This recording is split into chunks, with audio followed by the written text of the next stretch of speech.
नमस्कार, मैं हूं Amod Shrivastava. Amazing thought, amazing message, amazing information की दिशा में आज एक कदम और आगे। आज के इस चिंतन का विषय है, क्या आप जानते हैं महाभारत में कौन किसके अवतार थे?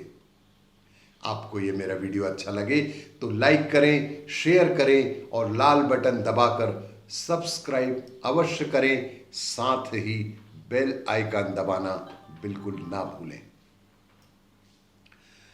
महाभारत में यह सभी नायक किसी न किसी परम पुरुष के अवतार थे। कोई देवताओं का तो कोई गंधर्व का, तो खुद भगवान ने भी श्री कृष्ण का अवतार लेकर इसमें भाग लिया था। भारत का प्राचीन इतिहास ग्रंथ महाभारत कई रहस्यों से भरा हुआ है। इसका प्रत्येक पात्र अपने आप में एक रहस्य है। क्या आप जानते हैं महाभारत में कौन किसका अवतार था? महाभारत एक बहुत ही महान युद्ध को दिखाता है जो धर्म और अधर्म के बीच में हुआ था। महाभारत एक बहुत ही महान युद्ध था जो कि धर्म और अधर्म के बीच हुआ था। विजय धर्म की हुई थी। महाभारत में वैसे तो बहुत पात्र हैं, पर कुछ महान पात्र भी हैं जिन्हें महाभारत का नायक कहा जाए तो कोई अतिशयोक्ति नहीं होगी।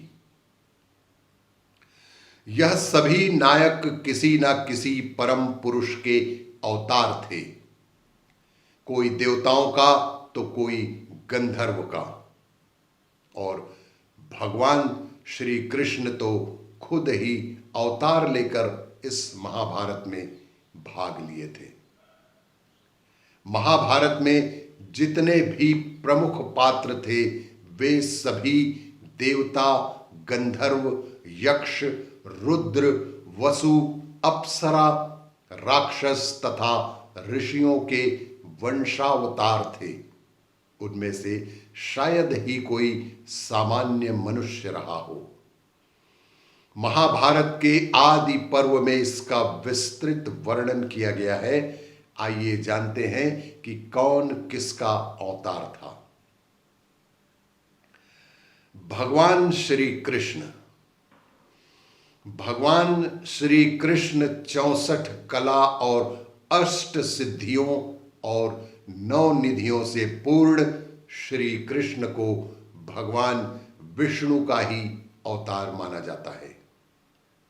भगवान श्री कृष्ण को भगवान विष्णु का ही अवतार माना जाता है। माना जाता है कि वे अपने पिछले जन्म में मनु थे।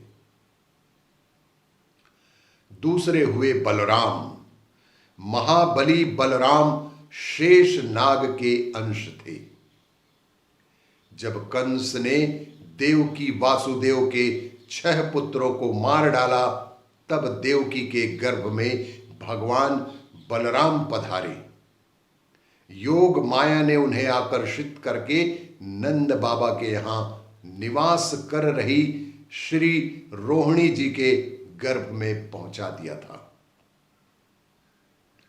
इसीलिए उनका एक नाम संकर्षण भी पड़ा। इसीलिए बलराम का एक नाम संकर्षण भी पड़ा। बलवानों में श्रेष्ठ होने के कारण उन्हें बलभद्र भी कहा जाता है।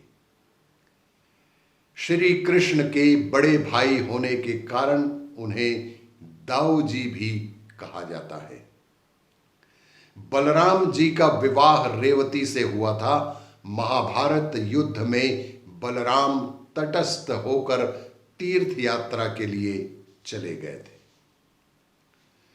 यदु वंश के संहार के बाद उन्होंने समुद्र तट पर आसन लगाकर अपनी लीला का अंत ही कर लिया था।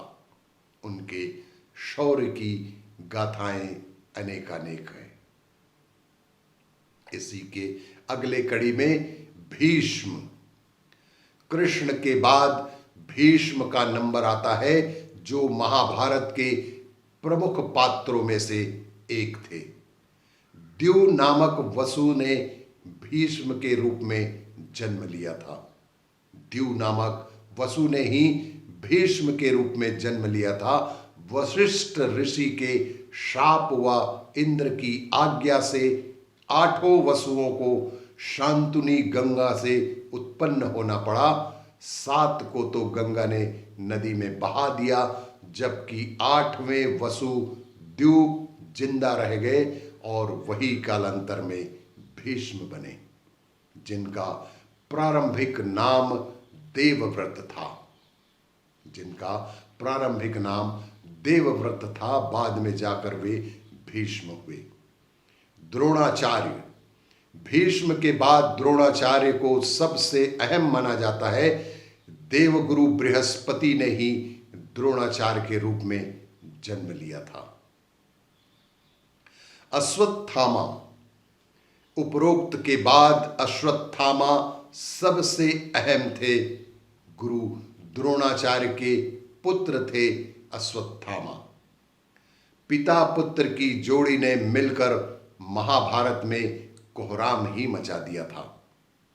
अश्वत्थामा को महादेव, यम, काल और क्रोध के सम्मिलित अंश के उत्पन्न किया गया था।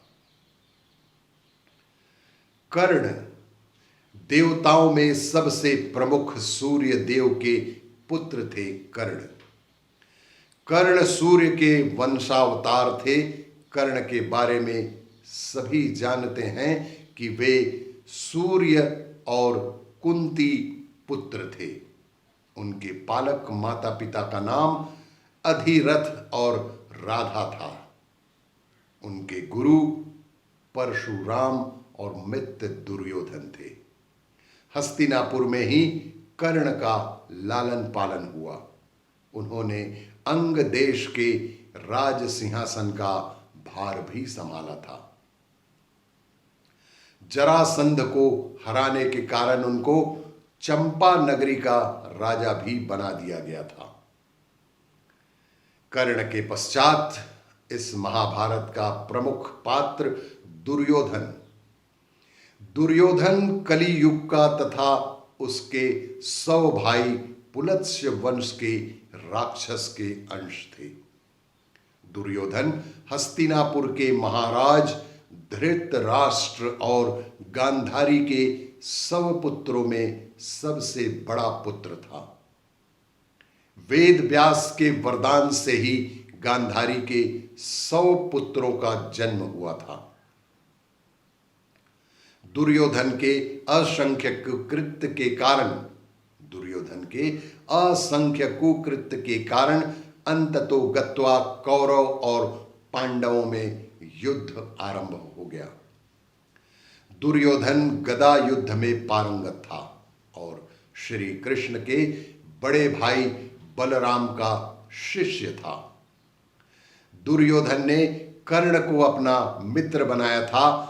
गांधारी के द्वारा देखे जाने से उसका शरीर वज्र के समान हो गया था, लेकिन कृष्ण के छल के कारण उसके गुप्तांग का स्थान कठोर नहीं हो पाया था, जिसके चलते ही महाभारत के युद्ध में भीम ने दुर्योधन को उसकी जंघा से पकड़कर उसके 2 फाड़ कर दिए थे और इस तरह से दुर्योधन महाभारत में मारा गया था।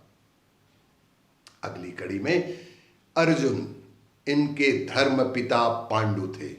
अर्जुन के धर्म पिता पांडु थे, लेकिन असल में वे इंद्र कुंती के पुत्र थे।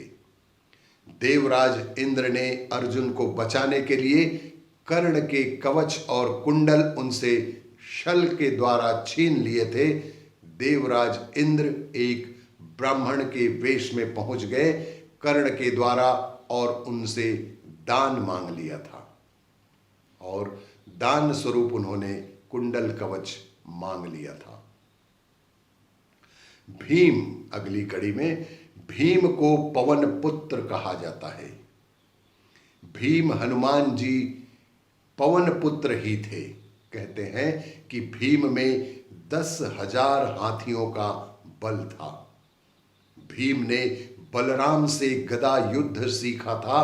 भीम ने ही दुर्योधन और दुशासन सहित गांधारी के 100 पुत्रों को मारा था। द्रौपदी के अलावा भीम की एक पत्नी का नाम हिडिंबा था, जिससे भीम का परम वीर पुत्र घटोत्कच पैदा हुआ था। घटोत्कच ने ही इंद्र द्वारा कर्ण को दी गई अमोघ शक्ति को अपने ऊपर चलवाकर अर्जुन के प्राणों की रक्षा की थी। इसी कड़ी में युधिष्ठिर धर्मराज कुंती के पुत्र थे। युधिष्ठिर के धर्मपिता पांडु थे और वे 5 पांडवों में से सबसे बड़े भाई थे। वे सत्यवादिता एवं धार्मिक आचरण के लिए विख्यात थे। अनेकानेक धर्म संबंधी प्रश्न एवं उनके उत्तर युधिष्ठिर के मुख से महाभारत में कहलाए गए हैं। उनके पिता धर्मराज ने यक्ष बनकर सरोवर पर उनकी परीक्षा भी ली थी। द्रौपदी के अलावा उनकी देविका नामक एक और पत्नी थी। द्रौपदी से प्रतिविंध्य और देविका से धौधेय नामक उनके 2 पुत्र थे। ये सशरीर स्वर्गारोहण करने में सफल हुए थे। धौधेय नामक और देविका से धौधेय दोनों पुत्र ही सशरीर स्वर्गारोहण करने में सफल हुए थे। नकुल व सहदेव ये 33 देवताओं में से 2 अश्वनी कुमारों के अंश से उत्पन्न हुए थे। ये 2 अश्वनी कुमार थे, एक नासत्य और दूसरा दस्त्र। सहदेव त्रिकालदर्शी था। उसने महाभारत युद्ध के होने और इसके परिणाम की घटनाओं को पहले से ही जान लिया था, लेकिन श्री कृष्ण ने उसे इस घटना को किसी को भी बताने से मना कर दिया था। इसी कड़ी में कृपाचार्य, रुद्र के एक गण ने कृपाचार्य के रूप में ही अवतार लिया था। शकुनी द्वापर युग के अंश से शकुनी का जन्म हुआ था। धृतराष्ट्र और पांडु, अरिष्ठा के पुत्र हंस नामक गंधर्व धृतराष्ट्र तथा उसका छोटा भाई पांडु के रूप में जन्मे थे। विदुर, महाभारत में यदि विदुर की चर्चा ना हो तो संपूर्ण महाभारत अधूरा लगेगा। विदुर सूर्य के अंश धर्म ही विदुर के नाम पर प्रसिद्ध हुए थे। कुंती और माद्री के रूप में सिद्धि और धृतिका का जन्म हुआ था। अंत में गांधारी मती का जन्म राजा सुबल की पुत्री गांधारी के रूप में उनका जन्म हुआ था। और भी इसी तरह की जानकारियों के लिए देखते रहिए मेरा वीडियो। लाइक करें, शेयर करें और सब्सक्राइब अवश्य करें। धन्यवाद।